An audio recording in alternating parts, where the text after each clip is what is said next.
Olá, muito boa noite, meus amigos e minhas amigas. Estou aqui para mais um tema abordado por nós, Papo Dev, né? Que vivemos comentando. Perdemos, infelizmente, aqui na gravação, né?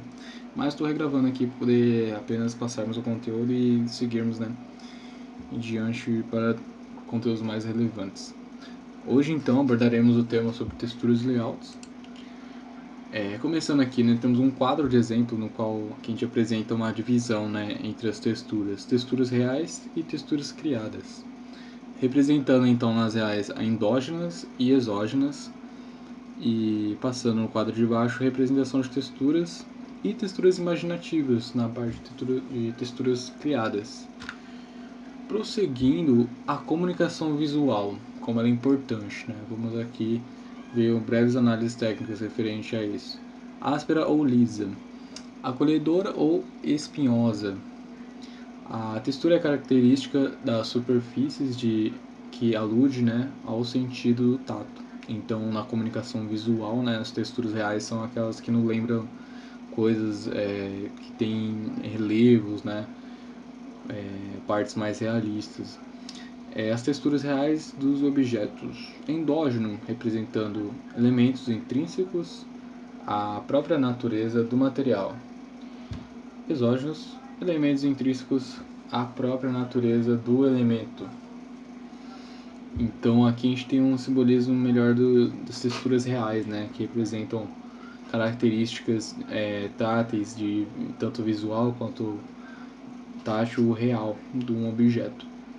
Texturas criadas, representação de texturas, adesivação ou envelopamento, marmorização, natureza morta. A gente vai ver um pouco melhor com a representação de algumas imagens, né?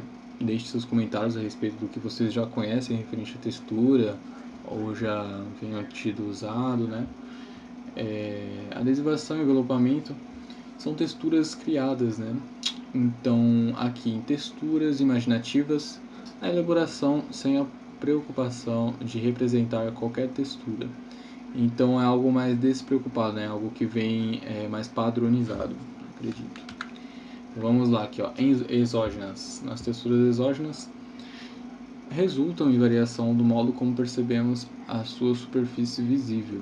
Então aqui é da visível, né, que a gente vê que muda muito com relação aos relevos que aparecem, por exemplo, das pedras, né, daí.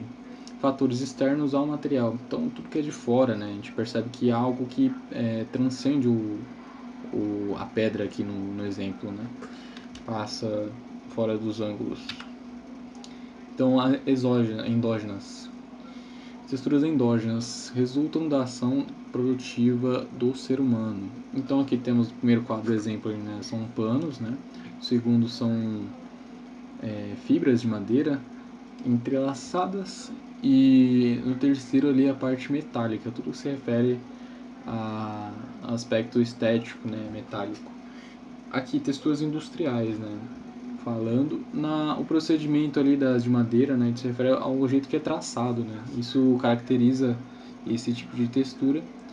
Com a variação das cores dos fios constitui as tramas. Nos tecidos é prático, né? Algo mais padronizado nesse aspecto de trazer cores e fios, tal, gera essa textura padrão. Prosseguindo, representação de texturas. Nessa parte de representação de texturas, temos aqui, por exemplo, da película plástica, né, adesiva, um meio de criação que nós seres humanos desenvolvemos.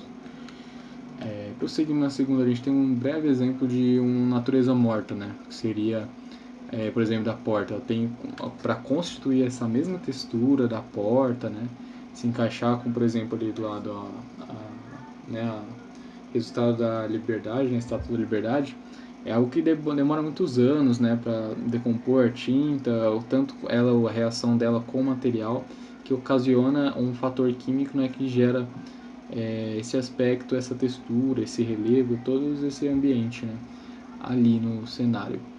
O efeito artesanal produzido pelo contato entre folha de papel recipiente cheio de gel. Aqui no caso são papéis de parede, né? Aqueles que a gente utiliza normal. E alguns tipos de piso, né? Texturas que a gente vem usar em parede no dia a dia, cotidiano normal. Fabricado pelo homem também. imaginárias, né? Finalizando aqui, texturas imaginativas, ao que se refere a padrões, né? Acredito aqui, geométricas compostas.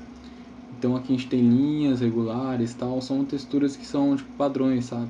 Texturas que são utilizadas tanto em programas também padronizados para eles poderem estar passando, né, para o personagem uma referência básica do que você vai estar fazendo e, e em demais aspectos que se encaixam, né?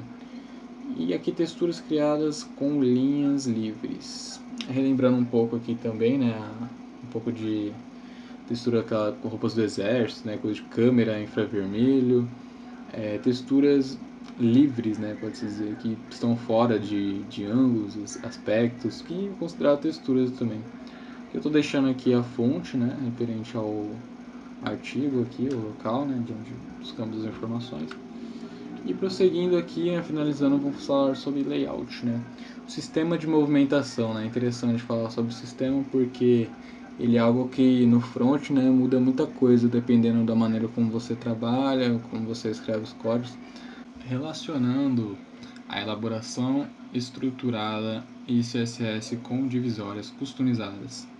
Então essa parte é bem importante porque a divisão, né, do layout, tudo implementado no CSS, lida muito com a maneira que você vai trabalhar, né? Se você conseguir otimizar, trabalhar de uma maneira que fique de fácil acesso para você, né, é algo que vai reduzir muito o seu tempo com relação a essa parte do front, né? E aqui, finalizando, prosseguindo, ajustes com relação a de imagem, com a colocação de imagens.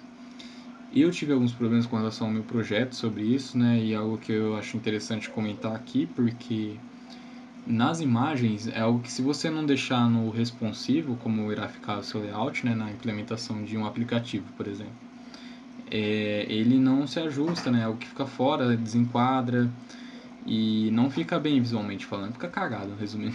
A interação com demais eventos é literalmente a implementação que você tem do seu JavaScript lá, né, do seu documento com a estrutura, o layout, a parte de imagem que você está lidando ali, né, com o seu aplicativo, o site, que pode mudar muita coisa dependendo. Um exemplo disso é você entrar lá no site e ver a parte de doenças, né, você expandir na parte que você mostra mais, ler mais lá, que vai abrir mais coisa, muda totalmente o layout. Então, trabalhar com formas diferentes, né.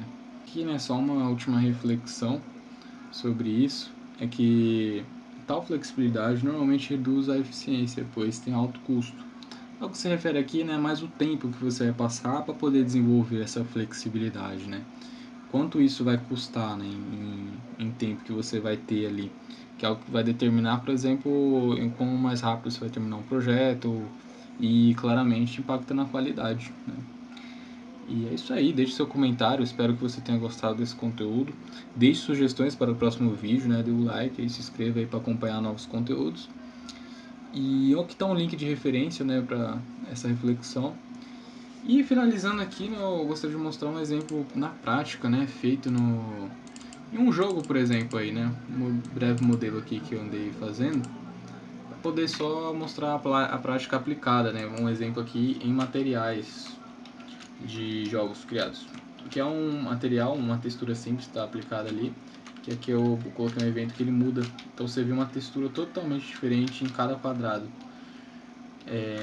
aplicado, né? No caso aqui é do madeira e a outra do cibernético, é uma placa, né?